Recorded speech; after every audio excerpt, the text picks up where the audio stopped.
Le journal sur Al24 News, mesdames, messieurs, bonsoir. Voici les titres de l'édition. Le Conseil de sécurité de l'ONU souligne la nécessité de la préservation du statu quo à Al-Aqsa. Conclusion approuvée après les récentes violations du droit international dans les lieux saints.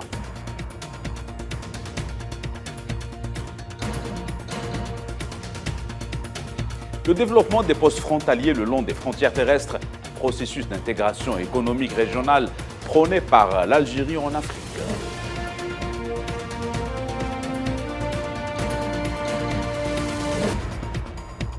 Une éventuelle reprise des manifestations des Gilets jaunes en France, un appel qui coïncide avec l'annonce du gouvernement de la réforme des retraites.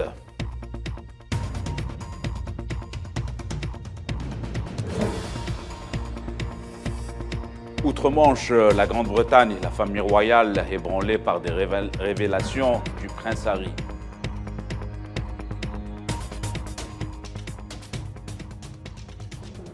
Bonsoir à tous. Voilà pour les titres. On commence avec la cause palestinienne. L'indignation est à son comble après la violation des lieux saints par le ministre de la Sécurité sioniste.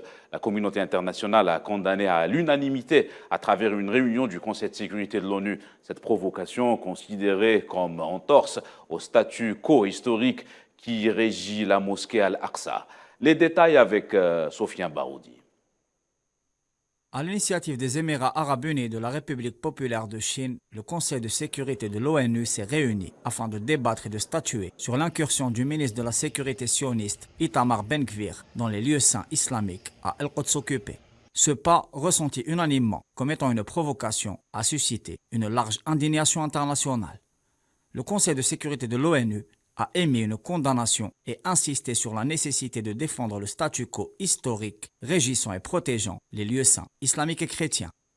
Le représentant de la Fédération de Russie a exprimé sa préoccupation et rappelé les conséquences de la violation de la sacralité d'Al-Aqsa par Ariel Sharon, qui avait provoqué la seconde intifada palestinienne et déstabilisé la situation au Proche et au Moyen-Orient. Le représentant des États-Unis, pourtant allié de l'entité sioniste, a pour sa part mis en garde l'État hébreu et rappelé la position américaine d'attachement à la solution à deux États sur les frontières de 1967. Washington se retrouve embarrassé par la nouvelle coalition au pouvoir, composée de courants fondamentalistes et de l'extrême droite sioniste, qui promet un durcissement de l'apartheid et une accentuation de la politique de colonisation. Pour rappel, Itamar Ben-Gvir, nouveau ministre de la Sécurité, est le représentant d'un courant intégriste religieux. Il a été condamné à plusieurs reprises pour incitation à la haine raciale. Son incursion dans l'enceinte de la mosquée d'Al-Aqsa est un énième acte de provocation, franchissant la ligne rouge du statu quo historique régissant les lieux saints islamiques et chrétiens. Il faut donc comprendre à quel point il est vital que la ville la plus sacrée ne devienne pas un centre de conflits religieux. Dernièrement, l'Assemblée générale des Nations unies a demandé à la Cour pénale internationale d'examiner la situation coloniale en Palestine occupée, incarnée par la poursuite des violations récurrentes des droits du peuple palestinien. Cette victoire diplomatique de la cause palestinienne peine à masquer le fait que les quelques 200 résolutions adoptées par l'ONU ne soient pas contraignantes et demeurent non respectées par le régime d'occupation. Dans l'attente de la mise en place de vrais mécanismes de coercition internationaux permettant la protection effective du peuple palestinien qui continue de faire face quotidiennement aux pratiques criminelles de l'occupation sioniste. En Palestine, toujours, les forces d'occupation ont démoli 3 maisons dans la ville de Tel Arad, dans les terres du Negev, afin de mettre en œuvre des plans de colonisation. Les forces d'occupation ont également pris d'assaut le village de Sousia, à l'est de Yatta, au sud d'Hébron, en Cisjordanie. Suite à la réunion du Caire entre Khaled El-Mashri et Aguila Saleh, la mission des Nations Unies en Libye, présidée par l'envoyé spécial Abdoulaye Batili, a réagi officiellement via un communiqué. La MANUL dit prendre note de la déclaration conjointe des deux chambres et encourage vivement à parvenir rapidement à un accord complet et définitif, y compris sur les questions litigieuses, afin de finaliser les étapes nécessaires pour amener le pays à des élections nationales inclusives dans un délai précis. Dans les territoires sahraouis occupés, les forces de l'armée populaire de libération sahraoui ont mené de nouvelles attaques contre des positions des soldats d'occupation marocaine dans le secteur de Mahbes à Bir el-Ahlou. Selon un communiqué du ministère de la Défense sahraoui, des unités avancées de l'armée ont ciblé les retranchements des forces d'occupation marocaines dans les régions de Lagued, Gouirat et Ould Blal. Le chef de la diplomatie européenne, Josep Borrell, a effectué une visite de 2 jours sur fond de Marokgate, ce scandale de corruption ayant touché plusieurs députés européens. Borrell a d'ailleurs prévenu qu'il peut y avoir d'impunité face au scandale de corruption du Parlement européen où Rabat est impliqué. Zoom à présent sur le processus d'intégration économique régionale prôné par l'Algérie en Afrique, un projet qui passe notamment par le développement des postes frontaliers le long des frontières terrestres. Ces points de passage logistique revêtent aujourd'hui une importance capitale pour les entreprises nationales voulant proposer leurs produits à l'export vers les zones méridionales. C'est un sujet signé Kherdim Batacha. Véritables artères au service du commerce extérieur interafricain et au transit de marchandises, notamment dans la région du Sahel. Le développement des postes frontaliers terrestres est une autre carte gagnante dans le jeu de l'Algérie pour pénétrer les marchés des pays limitrophes. Point d'achoppement des infrastructures routières et outil indispensable pour les logisticiens dans un pays qui compte plus de 6300 km de frontières terrestres. Ils sont également un instrument nécessaire à l'intégration économique prônée par l'Algérie en Afrique. Une opération que le pays prend très au sérieux car il s'agit d'une arme à double tranchant et un axe stratégique de sa diplomatie économique avec le continent africain. Elle permet à la fois de redonner espoir aux zones limitrophes enclavées chez certains pays voisins afin de retrouver des couleurs sur le plan économique et d'offrir aux entreprises nationales des débouchés à l'export et des opportunités d'affaires à l'international. Sur la frontière avec le Niger, le poste de Ain Ghazem est témoin du passage de dizaines de camions acheminant des marchandises vers différentes destinations. Cette infrastructure stratégique vient de bénéficier d'un investissement de 1,3 million de dollars pour une vaste opération de réhabilitation. Soucieuse de dynamiser le flanc nord et sud-est, Alger a ouvert en 2022 9 points de passage frontaliers entre l'Algérie et la Tunisie, à l'est, et 2 postes à l'ouest le long de la frontière avec la Mauritanie. Un poste temporaire avait permis l'exportation de plus de 10 000 tonnes de produits algériens vers la Mauritanie durant les 4 premiers mois de l'année écoulée. En 2023, l'Algérie compte poursuivre sa politique en faveur de l'ouverture de nouveaux postes ou la modernisation des postes existants sur les frontières sud-est et sud-ouest du pays. Une démarche s'inscrivant en droite ligne avec la politique de consolidation de l'économie nationale par le biais de la promotion des exportations hors hydrocarbures.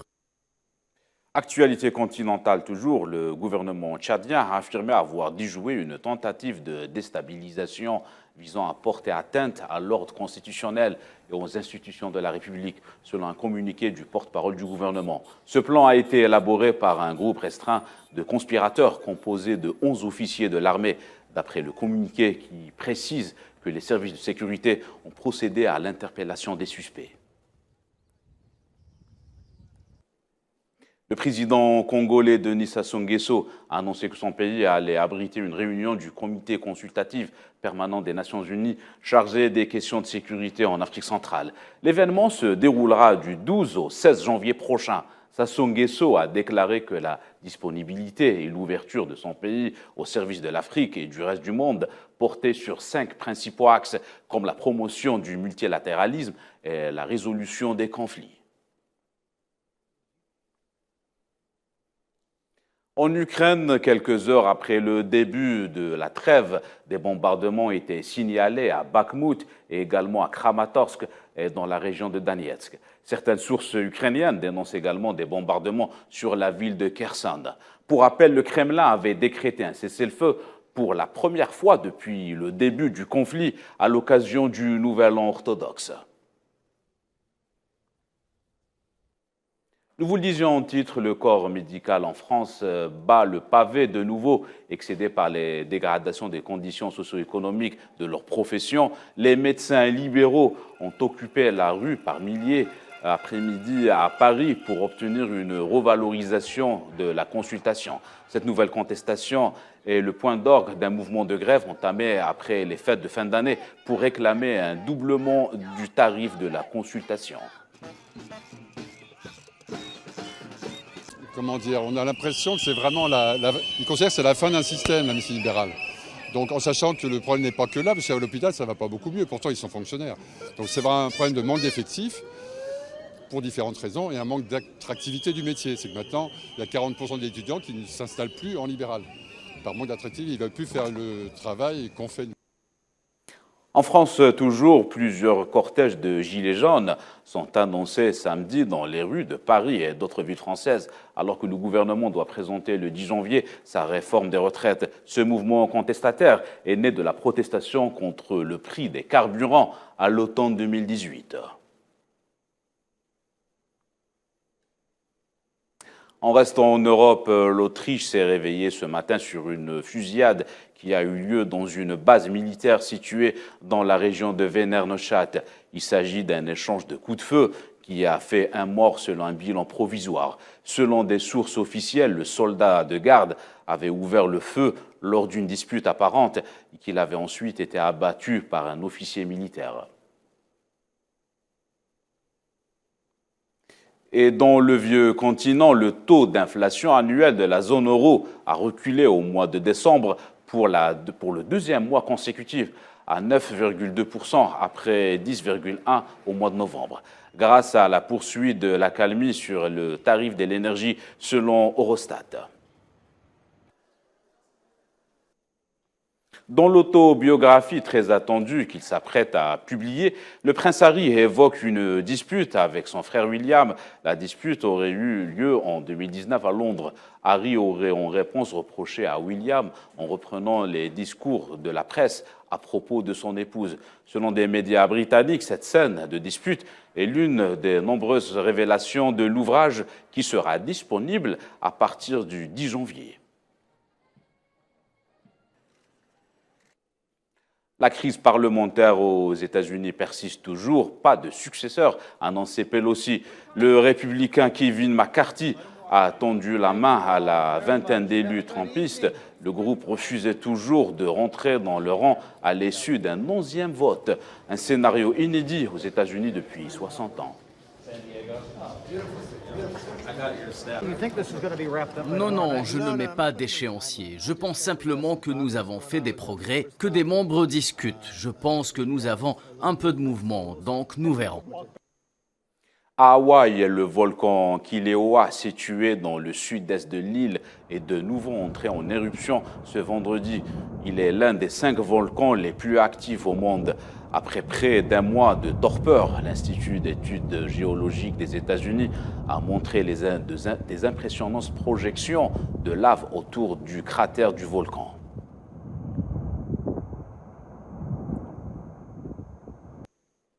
Et au Pakistan, plus de 16 milliards de dollars sont nécessaires pour la reconstruction sur le long terme dans les zones frappées par les inondations de l'été dernier. Un chiffre communiqué par le représentant du PNUD au Pakistan, Knut Ostby, le responsable de la division ONU au sein du ministère des Affaires étrangères pakistanais.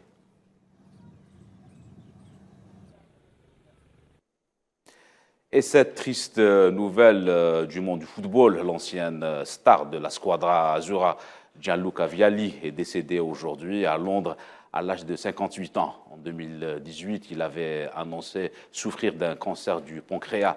Le natif de Cremonese avait porté le maillot de la Sampdoria, de la Juventus, ainsi que le club anglais Chelsea.